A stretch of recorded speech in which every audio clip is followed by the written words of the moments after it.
Um, just want to, before I forget, we have to support the Knights. They've got to win in Colorado. That would be awesome.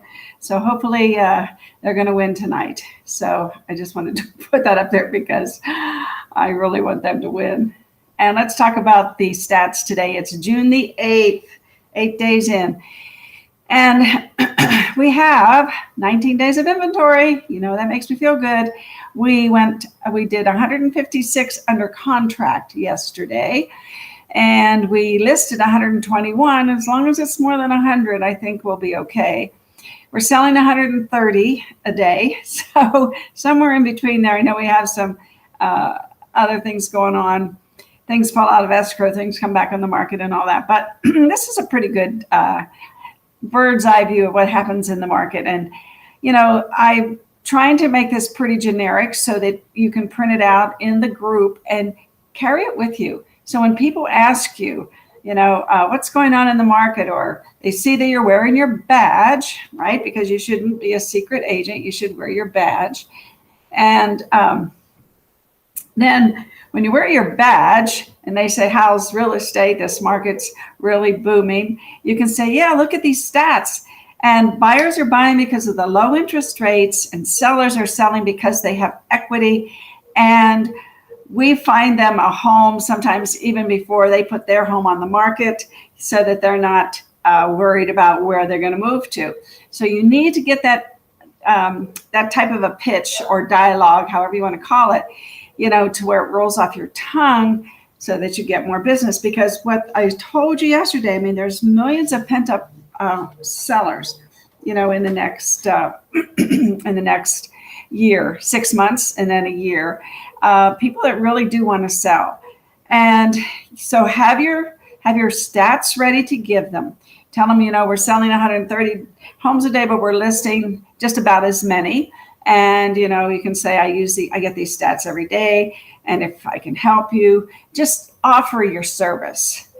You know, offer your service, and you can ask them if the pandemic had any impact on how they feel about their home. And you can tell them people are still moving here. There's so many things in Vegas. I think I don't know. I hope I'm wrong, but I think a lot of us take it for granted and in this market. I know I get excited just thinking about if I could just be a real estate agent again and just go out and knock doors and be enthusiastic with the sellers and have a farm. And that's, you know, you have to be able to have self-confidence and know what you're talking about, and not be afraid that if they ask you something, you don't know the answer. So I try to provide that value for you. I'm going to give, let's move on here. I wanted to give a shout out to Sam Coleman. Now, I've known Sam for, going on 3 years now. Excuse me. And I can remember one day when he was almost ready to not know if this is what he wanted to do, because I don't know if you know Sam, but he's very tall. And I think his dream in life was to be a professional basketball player, which I think he almost, if he didn't make it, he almost made it in Texas, I believe. I believe that's the story. I'm going to have him on my show again because he has an awesome story. I can remember when he works under Aaron Taylor, and Aaron continued to inspire him and say, you know, Sam, you've got a great personality. You've got drive. You can do this.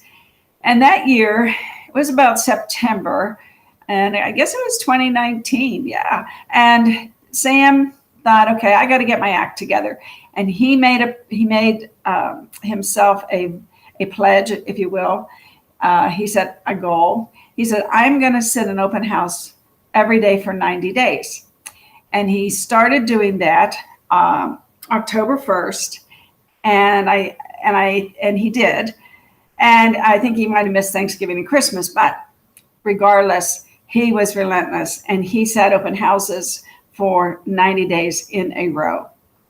Now, you know, sometimes people don't show up, right? Especially in that time of the year. But then there's also people, I thought, well, there's also people driving around. And if you put your signs in the right places and they can see you, they might want to just stop and see, you know, the open house that you're doing. And Sam really thought it out, because he he kept upping his price range. And so he was sitting open houses in the more expensive neighborhoods. And guess what, everybody? They learned to know, like, and trust Sam. He would have pancakes for breakfast. Good morning, Karen Gachero. How are you, my love? So good to see you. Let me see. Let me put your beautiful face up here. You can almost see that red hair. I love that picture. So anyway, Sam, I was out this morning. My allergies are driving me bananas. But anyway, it's all good. So Sam started sitting open houses in the higher price ranges. And I pulled up his stats today, and he has 3 listings. One is 1.275 million, one is 1.9 million, one is 2.999 million. So he has elevated himself through COVID because, he had his 90 days of open houses, and I forget how many transactions came out of that. And then he continued to market and farm those areas. And he just did what he was told. He was a real soldier. And sometimes that's what we have to do. We just have to believe that if Aaron Taylor says to do this, I'm going to do it. If Aaron Taylor can do it, I can do it. And I think that was part of it. He never admitted that to me, but I always thought, I hope that's what's driving him, because what a mentor Aaron Taylor is. Anyway, I pulled up the stats today. He has sold 15 homes so far this year. And guess what? And these are just resales. I know he does new home sales too. These are just resales. And his total sales is almost 18 million. And his price point averaged out at 1.178 million. And I just think he deserves a great congratulations. And I also know today that he's doing a class and on, let's see, I think, what's his class on today? Is it your database? It might be your database. I'm sorry, I forgot. But anyway, he's doing a class and he's sharing, and just shout out to him. He's doing great. I see him around the office. It was funny. He rented an office in our building for a while, but he's so big and our offices aren't that big. I mean, he's I don't know if he's 6'7", but he's a big guy. And if you look him up on Instagram, and if you look at any of those pictures where he's working out, you don't want to mess with Sam. I'll tell you, he keeps himself spiritually healthy. He keeps his family intact, and he's all about the 5 circles, just like the Buffini, the 5 circles: spiritual, financial, family, business, and his physical well-being. He's just somebody we can look up to. Let's see, how easy is it for us to, that's it for that. Now let's move on to what we're going to talk about today. And how easy is it to start, getting in touch with agents around the country? Why, people, here's what Forbes says: people are fleeing from big cities, and that may spur economic growth in smaller metro areas. And, we're not considered like a big city. Phoenix is.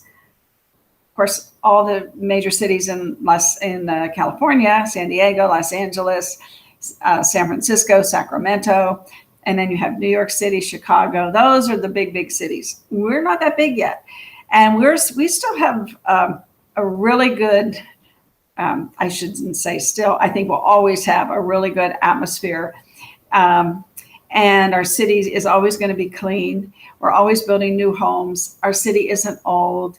We have a great climate, and climate is another thing that's driving people, to other places. And let's see what else I had here. I had something else. So yeah, now that people can live here and still have their corporate headquarters in California somewhere, or in Utah, or in Arizona, or in Colorado. And they can still live here where the weather's warm, where we have less regulations, our taxes are lower, and there's a commonality of values and ideology. Commonality of values and ideas. I'll put it like that. My tongue doesn't always work. So anyway, the people in Vegas have places to go where they can gather. Why? Because we have so many restaurants, we have clubs, we have, comedy shows. We have commonalities here where people can get together, and unlike maybe some other places. So, and it's around entertainment, and it's around sports. Now we have the Aviators, we have the Raiders coming, we have the Golden Knights, and we're going to have a basketball team, it sounds like. So those are commonalities that people like to share.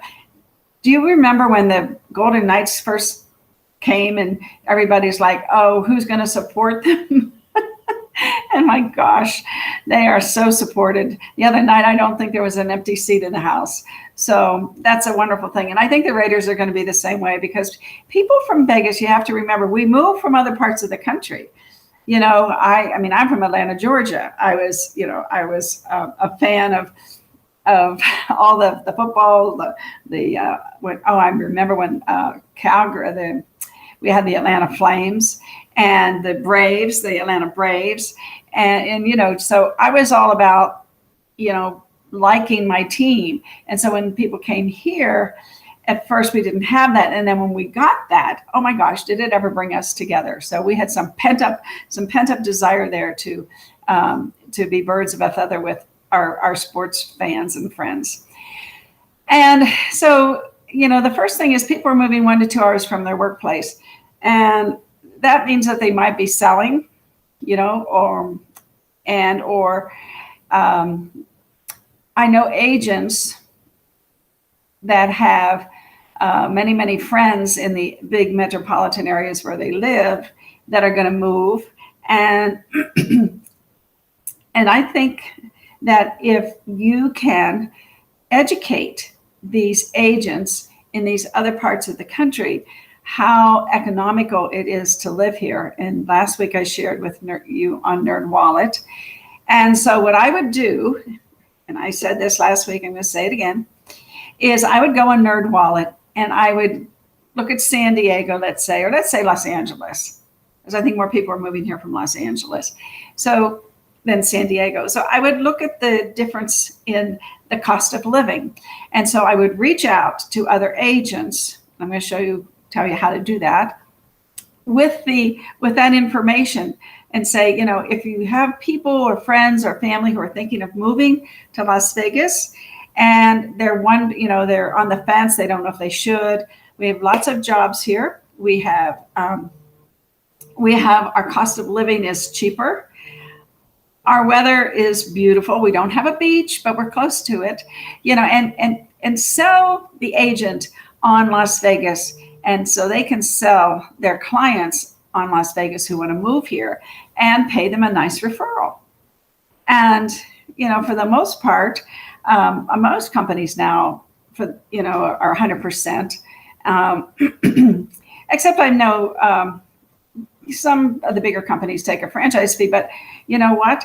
Those bigger companies have a lot of agents in other cities. So it all equals out one way or the other. So it doesn't matter if you have to pay a little bit of your franchise fee or whatever. It shouldn't stop you from getting referrals. And especially if you're Remax or Berkshire Hathaway or Century 21, you can reach out to those other agents in those other cities. And the way you do it is simple, very simple. You go on LinkedIn. You just go on LinkedIn. And when you go on LinkedIn, there's a little box in the upper right-hand corner that says search. And then you put in California Realtors, Los Angeles Realtors, Berkshire Hathaway, California Realtors, whatever it is your target is. And then you start connecting with them. You hit the connect button.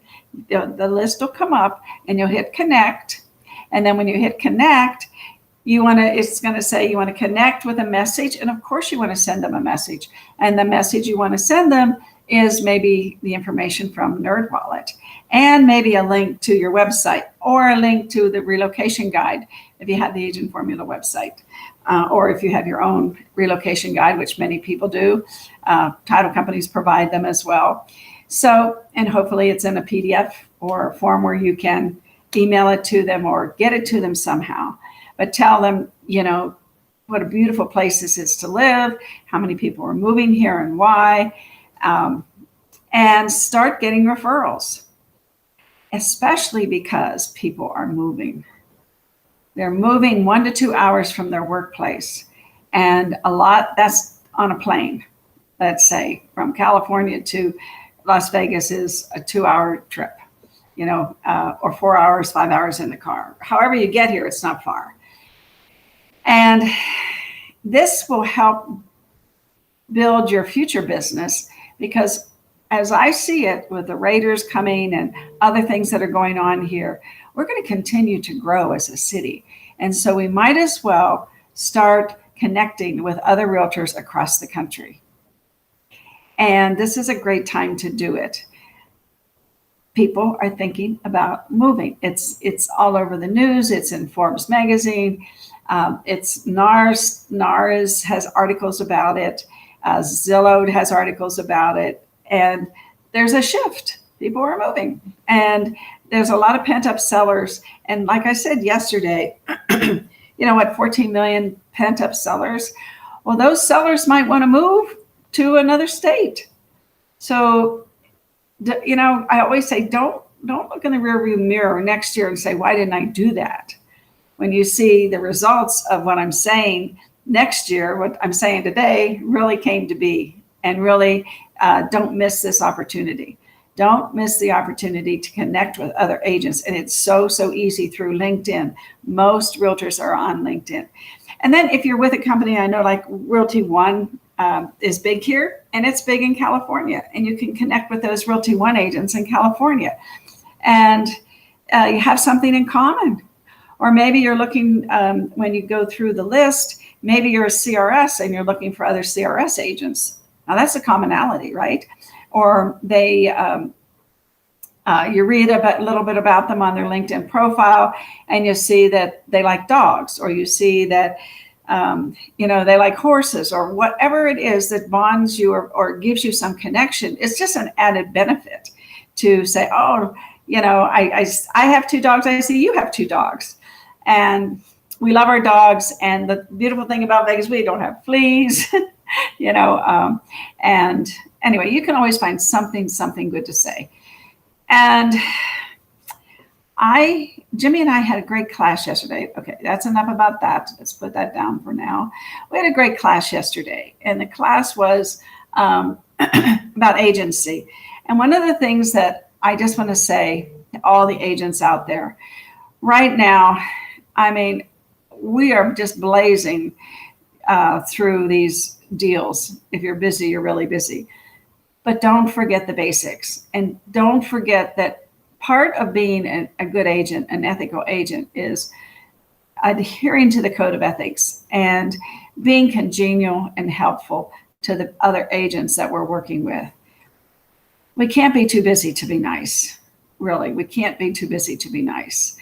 And I've seen some things lately where people get too busy, and I think maybe sellers are pushing some buttons, because sellers know that they don't want to put up with perhaps this buyer because they know there's another one waiting in the wings to buy their home. And so I think maybe that's where we're breeding some of this contempt that I see, because the sellers are pushing the selling agents to say, oh, we don't need to put up with this. I'm not paying that to fix up, the leak in the pool or whatever it is. We'll find somebody that doesn't want us to do any repairs. And I think that those conversations are occurring out there. And so we have to calm our sellers down. I had an agent yesterday say that she has a house in escrow already within 2 weeks of it being listed. And now the seller's having seller's remorse. You know what buyer's remorse is? Well, now we're having some seller's remorse. And all the terms of the MLS have been met. And the buyer's agent brought a willing, able, and ready buyer to the table. Let the lady lease back for 2 months, which wasn't even in the MLS, and offered $20,000 more than list price. And now the seller wants to back out. Well, if you're having some of those situations, and there really wasn't a valid reason that this agent could come up with as to why the seller wanted to back out. But if they go to court, and that's where something like this would probably end up, first of all, as agents, you are due a commission because you brought a ready, willing, able, and buyer. Okay, you brought that to the table, so you are due a commission.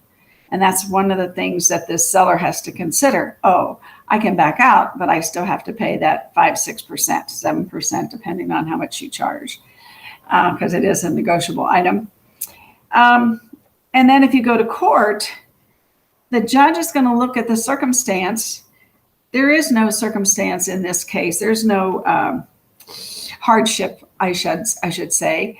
As a matter of fact, the gal representing the seller did an excellent job of making sure that this seller got everything she wanted.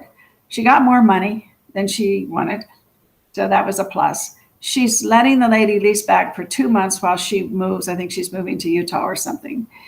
And I think that's the biggest thing. The judge would look at this and say, there's no hardship here. You know, there's a compelling reason for you to sell this house. And the judge might go with the buyer. So I think some of these conversations, if you're having some problems with sellers wanting to back out for whatever reason, they hear something on the news, I don't know, something that really wasn't part of their decision to list the house in the beginning. And you just need to be careful. Just educate your sellers, you know, so that, I mean, I don't like to see people having to move when they don't want to move, and whatever decision they made to do that. And then all of a sudden the house is in contract, it's in escrow, it's going to close, and now they want to back out. You know, I mean, that it's not good for anybody. It's not good for any of the parties involved. So just wanted to bring that up today because I see it happening, and we talked about it a little bit yesterday in class. So, and when it comes to agency, we really have to talk to our fellow agents on the other side of the transaction, answer their questions, help them, because right now this is a tough market with the buyers and their angst and the sellers and their angst. And you and the buyer's agent and the seller's agent have to keep it all together and have to be congenial with each other and helpful and respond and talk. And I mean, yeah, we have to stick to the basics of our industry, and we can't take shortcuts and eliminate being congenial with the other agent who has a buyer who's wavering and has questions and moving here from another state perhaps, and has their own trepidations, right? And it's just trying to get through the day without worrying that the deal's not going to come together for some reason. So anyway, I just wanted to say that because we spent a lot of time yesterday in class talking about just being nice to each other. It doesn't cost anything to be kind.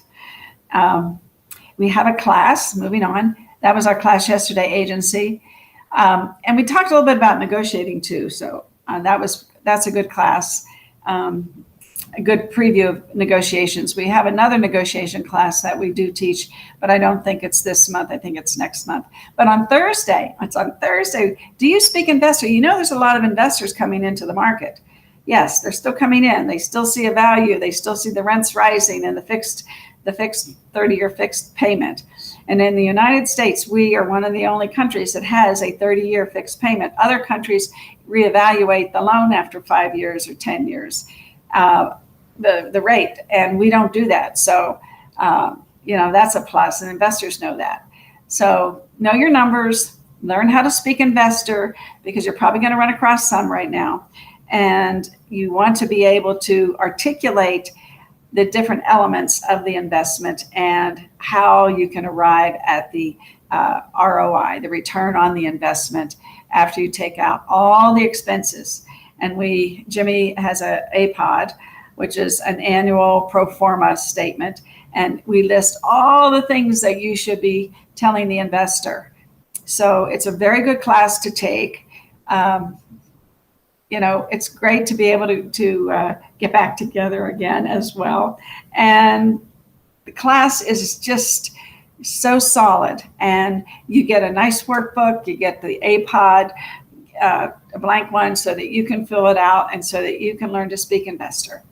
I love you all. You have a wonderful day. I was trying to be short today, but I don't know. I have a hard time with that. I love you guys.